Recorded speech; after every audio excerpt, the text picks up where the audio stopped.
देखिए, 9 मई 2025 को सरकार ने ओबीसी आयोग का गठन किया था और उसको 3 महीने के अंदर ओबीसी का इकाईवार ग्राम पंचायत, नगर पालिका, पंचायत समिति, जिला उसके वार सर्वे करके इनको देने का इनका नोटिफिकेशन है। पहली बात तो ये है कि सरकार बन गई थी दिसंबर 2023 में और उसके 10 महीने बाद में पंचायत राज के चुनाव भी होने थे, सरपंचों के भी, और नगर निकाय के 59 नगर निकाय के चुनाव भी 9 महीने बाद में ही आ गए थे। सरकार बनते ही इन्होंने जानबूझ करके ओबीसी आयोग की नहीं की, आयोग की गठन नहीं किया। उसके बाद में जो परिसीमन का कार्य 4 महीने मैक्सिमम में निपटना चाहिए, उस परिसीमन के कार्य को 13 महीने तक ये लटकाए रखे। अब ओबीसी आयोग 3 महीने में काम करना था, 6 महीने में कर देता, 9 में कर देता, आज 14-15 महीने हो गए और हाईकोर्ट भी बार बार इनको कह रहा है कि आप क्यों नहीं कर रहे हो, आप चुनाव क्यों नहीं करा रहे हो। 73वां और 74वां संविधान संशोधन के बाद में 243E और अनुच्छेद 243U के मुताबिक 5 साल जिस इकाई को हो गए, उस इकाई का नगर निकाय और पंचायती राज का चुनाव अनिवार्य रूप से इनको कराना होता है, जो ये नहीं करवा रहे हैं। अब जो नया खेला शुरू किया, हाईकोर्ट ने जब कंटेम्प्ट लग गया, इनको 21 जून तक ओबीसी आयोग को रिपोर्ट देने के लिए कह दिया। आपने समाचार पत्रों के माध्यम से और मीडिया, इलेक्ट्रॉनिक मीडिया के माध्यम से सुना होगा कि बार बार चुनाव आयोग 6 महीने से ये कह रहा था हमको संसाधन नहीं दे रहे हैं, हमको डाटा सरकार उपलब्ध नहीं करा रही है, हमको बाबू नहीं दे रहे हैं, हमको कंप्यूटर नहीं दे रहे हैं, हमको बैठने के लिए जगह नहीं दे रहे हैं। यानी सरकार की मंशा साफ और स्पष्ट थी कि ओबीसी आयोग काम नहीं करे और हमको ये चुनाव नहीं कराना पड़े और हम बचते रहे। अब जो कल परसों ओबीसी आयोग ने एक कवायद की है और कहा कि 15 दिन के अंदर हम ये डाटा एकत्रित कर देंगे, उसमें राजधारा एक ऐप इन्होंने लॉन्च किया है कि राजधारा ऐप के माध्यम से कौन ओबीसी में है, कौन नहीं है, इसका वो किया है। उस राजधारा ऐप में 2 ऑप्शन है, एक जो है वो गवर्नमेंट का ऑप्शन है और एक जो है वो सिटीजन का ऑप्शन है। तो जो इन्होंने बीएलए नियुक्त किए, प्रगणक नियुक्त किए, वो गवर्नमेंट के अंदर अपनी आईडी मैपिंग कराते और वो अगर इस सर्वे का डाटा भरते तो उनकी जिम्मेदारी भी होती और वो ऑथेंटिक भी होता। लेकिन उस ऑप्शन को तो इन्होंने लॉक कर दिया, बंद कर दिया और सिटीजन का ऑप्शन चालू कर दिया। तो सिटीजन का ऑप्शन चालू करने से क्या है कि कोई भी सामान्य व्यक्ति कुछ भी डाटा उसमें भरेगा, उसके पास उसका मोबाइल नंबर जब लोड करेगा, अपलोड करेगा, तो उसके पास ओटीपी आएगा और ओटीपी के आधार के ऊपर वो उसकी कास्ट भर सकता है। यानी सरासर बेईमानी। इसका प्रगणक से कोई संबंध नहीं है, सरकारी कर्मचारी बीएलओ से कोई संबंध नहीं है, उसकी कोई जिम्मेदारी नहीं है। यानी जो राजधारा ऐप के अंदर गवर्नमेंट का जो ऑप्शन है उसको बंद कर दिया गया और सिटीजन का ऑप्शन हर व्यक्ति के लिए खोल दिया गया और खोल करके ये कह दिया गया कि कोई भी सिटीजन इसका सर्वे के अंदर ओबीसी कौन है कौन नहीं है ये भर सकता है और उसको डाटा मानते हुए ये सरकार चुनाव कराना चाहती है, जो इलीगल है।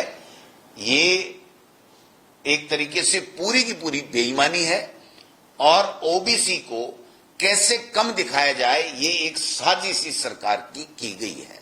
पहली बात तो चुनाव नहीं कराना समय के ऊपर, संविधान की अवहेलना, कंटेम्प्ट ऑफ कोर्ट करना, कोर्ट की अवहेलना, और अब गवर्नमेंट की तरफ से खुला छोड़ दिया गया उस ऐप को कि आप मर्जी है जो भरे, मर्जी है जैसे करे। और जो ट्रेनिंग परसों निर्देश दिए गए और जो ट्रेनिंग कल दी गई उसमें सरकारी अधिकारियों के द्वारा साफ कहा गया है कि इस बात को गुप्त रखना है।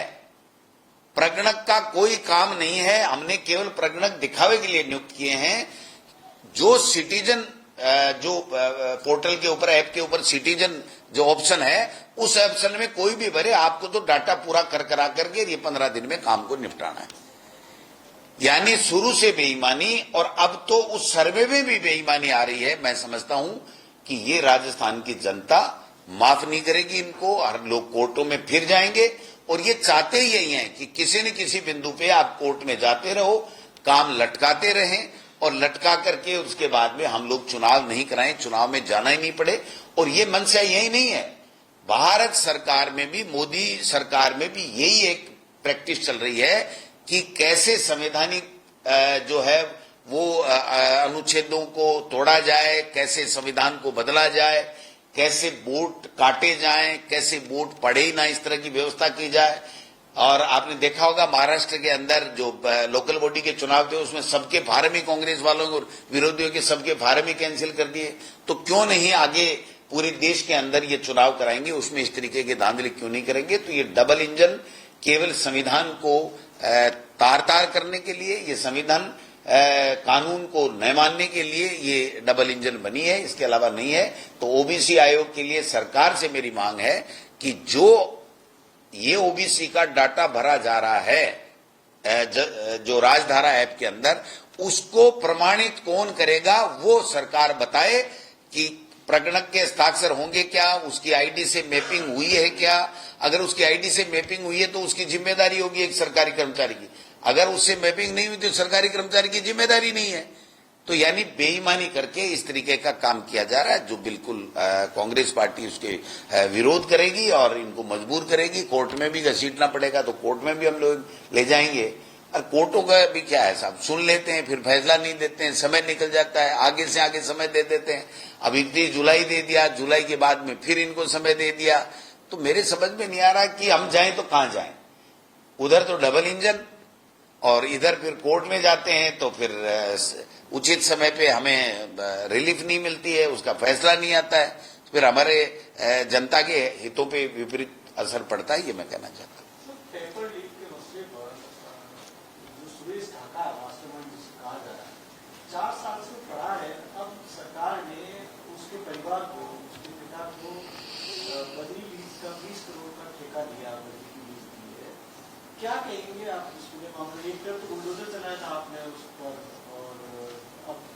देखिए बीजेपी केवल दिखावा करती है, कांग्रेस को बदनाम करने के लिए अपने माउथ मीडिया, अपना सोशल मीडिया, अपने हैंडल वगैरह सबका दुरुपयोग करती है वो। और उनकी कथनी और करनी में फर्क है। पेपर लीक बीजेपी के सरकार, वसुंधरा जी के सरकार के समय भी हो गए थे, इसको कोई इनकार नहीं कर सकता। पेपर लीक कांग्रेस के सरकार के भी समय हुए, बट जो ही पेपर लीक हुआ त्वरित कार्रवाई की गई और कांग्रेस की सरकार के समय एक कड़ा कानून बनाया गया। लेकिन उस वक्त भारतीय जनता पार्टी के ये तमाम नेता, भजनलाल जी तो कोई ज्यादा मुख्य भूमिका में नहीं थे, तो इनकी तो कोई बात उस टाइम कोई सुनता नहीं था, ये तो अपना संगठन का काम करते थे। लेकिन राजेंद्र जी राठौड़, सीपी जोशी जी और सतीश पूनिया जी और ये किरोड़ी लाल जी, ये पता नहीं कितने कितने जोग जोग से बांग मारते थे, चिल्लाते थे, ये कर दिया वो कर दिया। और हमारी सरकार ने कार्रवाई भी की और कड़ा कानून भी बनाया। लेकिन आज इनके आने के बाद में केवल और केवल कांग्रेस को बदनाम, इन्होंने ये करा दिया, इन्होंने ये करा दिया, इनका नीट का हो गया, इनका जेई का हो गया, इनका यूजीसी का हो गया, इनका यूनिवर्सिटियों का हो गया, इनका बोर्ड का हो गया, कल परसों जैसलमेर में एलडीसी का हो गया। मैं 17 पेपर बता सकता हूं जो इनके पेपर लीक हो गए, लेकिन केवल और केवल भाषणबाजी। नहीं साहब कांग्रेस करती थी, हम नहीं करते, कांग्रेस नहीं करती। आप बताइए जैसलमेर के अंदर है किस प्रकार से 5-5, 7-7 आदमियों को आप सस्पेंड भी कर रहे हो और पेपर लीक भी नहीं मान रहे हो, बेईमानी भी नहीं मान रहे हो। ये कहां की बात है? उसको नकल मान रहे हो। ऐसा नहीं होता है कि 7-7 आदमी, 10-10 आदमी पेपर लीक करते हैं, नकल नहीं करते। मैं समझता हूं कि ये बात भी है। और दूसरी बात, आज जो चौंकाने वाली बात आई है, जो बहुत ही मतलब सॉफ्ट है हम सब, कि भाई सुरेश ढाका जिसके लिए इनाम घोषित किया गया, हमारी सरकार ने घोषित किया, इन्होंने पकड़ा नहीं, जानबूझ के इसको भुनाते रहे, हम पकड़ रहे हैं, हम पकड़ रहे हैं, मगरमच्छों को पकड़ रहे हैं, मगरमच्छों को पकड़ रहे हैं। अब सुरेश ढाका से बड़ा कोड़ मगरमच्छ था, उसको पकड़ा नहीं और उल्टी गई, उसको बजरी की लीज दे रहे हैं। और अब कह रहे हैं कि सरकार अब जांच करेगी कि पेपर माफिया ने जो पैसा कमाया कोई लीज में तो नहीं। मैं आपको लिख के दे रहा हूं कि जांच उन तमाम चीजों की होनी चाहिए कि ये जो हम पे आरोप लगाते थे तो इनके पास में वो इनपुट कहां से आता था। क्या कृषि विभाग में जैसा इनपुट आकर के आउटपुट निकाला गया, क्या पेपर लीक में भी इनका इनपुट पे कोई आउटपुट निकाला गया था क्या? या आगे भी निकाला जा रहा है क्या? ये बात भी जांच होनी चाहिए। भाई हम तो जांच की तो बात कर रहे हैं, इसके अलावा हम किसी भी आरोप व्यक्तिगत लगा ही नहीं रहे। हम तो कह रहे हैं आप जांच तो कराओ। और ये सुरेश ढाका और ये जो आज दैनिक भास्कर के अंदर जो बात आई है, ये तो बहुत ही शॉक्ड है कि भाई हम सब शॉक्ड हैं कि ये हो क्या रहा है। मतलब आप तो एक तरीके से तो जोर जोर से हमने ये पकड़ लिए, हमने इतने को अंदर कर दिया, ये कर दिया, हमने पेपर लीक नहीं होने दिया, हमने माफियाओं को अंदर कर दिया, हम मगरमच्छों को और पकड़ लेंगे। और आप तो ठेके दे रहे हो बजरी के, आप तो उनके परिवार को उनको ठेके दे रहे हो और वो मजे मार रहा है जहां भी है, पकड़ ही नहीं रहे हो आप। और जो पकड़े जा रहे हैं उनकी जमानतें हो रही हैं आराम से आपकी सेल से। तो मैं समझता हूं कि केवल बातें करने से नहीं होगा, गवर्नेंस देनी पड़ेगी, बेईमानों को पकड़ना पड़ेगा। और राजस्थान का जो जिस प्रकार से इन्होंने बदनामी की है भारतीय जनता पार्टी ने, उसके माफी मांगनी चाहिए और या फिर इनकर को कार्रवाई करके दिखानी चाहिए। आरपीएससी की कितनी बातें कर रहे थे ये, आप क्या है साहब, आरपीएससी में चेयरमैन तक नहीं लगा पा रहे हैं, मेंबर तक नहीं लगा पा रहे हैं। तो आरपीएससी में आपने क्या कर दिया? आप तो आरपीएससी भंग करके उसके पुनर्गठन की बात कर रहे थे। और आप राजेंद्र जी राठौड़, सतीश पूनिया, किसी का भी बयान दे लो आप, उनके सबके बयान है, ये सबके सोशल मीडिया पे पढ़े कि आरपीएससी का पुनर्गठन होना चाहिए। और आरपीएससी में आज चेयरमैन ही नहीं बना, पूर्णकालिक चेयरमैन नहीं है। और जो बनाए जा रहे हैं वो आरएसएस के बिल्कुल नेकरदारी कि साहब केवल आरएसएस की बात करनी है, इसके अलावा आपको कुछ भी नहीं करना। तो सारी संस्थाएं, चाहे यूनिवर्सिटी हो, आरपीएससी हो, चाहे अन्य जो इंडिपेंडेंट बॉडीज है, उनमें सब में आरएसएस भर करके आप अपना एजेंडा फिट कर रहे हो। जनता का आपको कोई परवाह नहीं है, जनता को कैसे नौकरी मिले बेरोजगारों को, उसकी आपको परवाह नहीं है। अब आप बताइए, जब चेयरमैन ही नहीं लगा सकते तो फिर आपको कहने का क्या अधिकार था? कांग्रेस के ऊपर आप आज भी लांछन लगा रहे हो, उसका क्या अधिकार है आपके पास? ये मैं आपने जो अंग्रेजी स्कूल शुरू की थी, अब सरकार उसका रिव्यू करा रही है कि उसमें नामांकन कम है, तो शायद उसको बंद किया जाए या फिर उसमें हिंदी। अगर इस सरकार के थोड़ी बहुत भी शर्म बची है तो शिक्षा मंत्री को इसको मदन दिलावर जी को बनाया, इस पे रिव्यू करना चाहिए। आप बताइए, इंग्लिश मीडियम स्कूलों का भट्टा बैठा दिया, सार्वजनिक शिक्षा का भट्टा बैठा दिया, ट्रांसफार्मर में उद्योग चल रहा है, भ्रष्टाचार जम के कूटा जा रहा है। पहली बार 12 महीने से प्रिंसिपल की डीपीसी होके वाइस प्रिंसिपल से प्रिंसिपल बन गए, उनकी कोई नियुक्ति नहीं हुई। लेक्चरर से वाइस प्रिंसिपल बन गए, उनकी 8 महीने से नियुक्ति नहीं हुई। और हाई कोर्ट में जाकर के हाई कोर्ट ने उनकी जो डीपीसी हुई थी, प्रमोशन हुआ था, उसको निरस्त कर दिया। और ये उस निरस्ती के हाई कोर्ट के बाद में जो अब ऑर्डर निकाल रहे हैं, ट्रांसफर ऑर्डर, उसमें जो प्रिंसिपल है ही नहीं उसको प्रिंसिपल के पोस्ट के ऊपर लगा रहे हैं। तो जब डीपीसी निरस्त हो गई, वाइस प्रिंसिपल वाला व्यक्ति प्रिंसिपल आज की तारीख में है ही नहीं, और आप उसको प्रिंसिपल के समकक्ष एसीबीओ सेकंड के अंदर आप नियुक्ति दे रहे हो। एसीबीओ सेकंड है, इंटरव्यू की पोस्ट है, आरपी इंटरव्यू की पोस्ट है, एडी इंटरव्यू की पोस्ट है। ये ट्रांसफर से भर रहे हो आप ट्रांसफर कर ही नहीं सकते इनका। आपका कानून है, शिक्षा विभाग का, समसा के जो सोसाइटी बनी हुई है उसका कानून है, उस कानून के मुताबिक पूरे देश के अंदर एसीबीओ सेकंड और एडी, आरपी, ये सारे के सारे इंटरव्यू की पोस्ट है, ना कि ट्रांसफर के। ट्रांसफर कर रहे हैं। और एक तो कमाल ही कर दिया इन्होंने कि जो लिस्ट है उसमें मैं आपको शेयर कर दूंगा, संस्कृत शिक्षा का आदमी सामान्य शिक्षा के अंदर जाकर के अधिकारी और प्रिंसिपल बन रहा है। ये तो हमने आज तक ही नहीं देखा। एसीबीओ लग रहा है, वो नहीं लग सकता। संस्कृत शिक्षा का व्यक्ति संस्कृत शिक्षा में रहेगा, दूसरी सामान्य शिक्षा में नहीं जा सकता। तो हालात ये हैं कि प्रशासनिक इतने ट्रांसफर। मैंने कोटा संभाग में सेकंड ग्रेड में मैंने 2 लिस्टें निकाली थी 21 और 22 में, मेरे रहते थे। 0.03% कोटा संभाग में सेकंड ग्रेड के ट्रांसफर प्रशासन ने किए थे। इन्होंने खुद के संभाग में 25% किए। और जयपुर के अंदर इसमें चूरू संभाग में, जिसमें सीकर, चूरू और झुंझुनू आता है, 50% टोटल जो है वो 800 में से 356 ट्रांसफर प्रशासनिक कर दिए। और मेरे लक्ष्मणगढ़ विधानसभा क्षेत्र में 174 में से 147 वरिष्ठ अध्यापक जो है वो प्रशासनिक कर दिए, यानी 85 पॉइंट समथिंग। प्रिंसिपल किए थे तो 84 पॉइंट समथिंग, व्याख्याता किए थे तो 84-85%।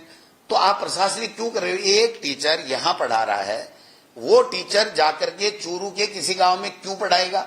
जहां किया जा रहा है प्रशासनिक तौर पे वहां स्टूडेंट कम है, जहां से हटाया जा रहा है वहां स्टूडेंट कम है। एक सीनियर स्कूल में 300 बच्चे का नामांकन है सीनियर स्कूल में, उसमें 3 थर्ड ग्रेड के छोड़े हैं, बाकी 4 सेकंड ग्रेड और व्याख्याता और प्रिंसिपल सब हटा दिए।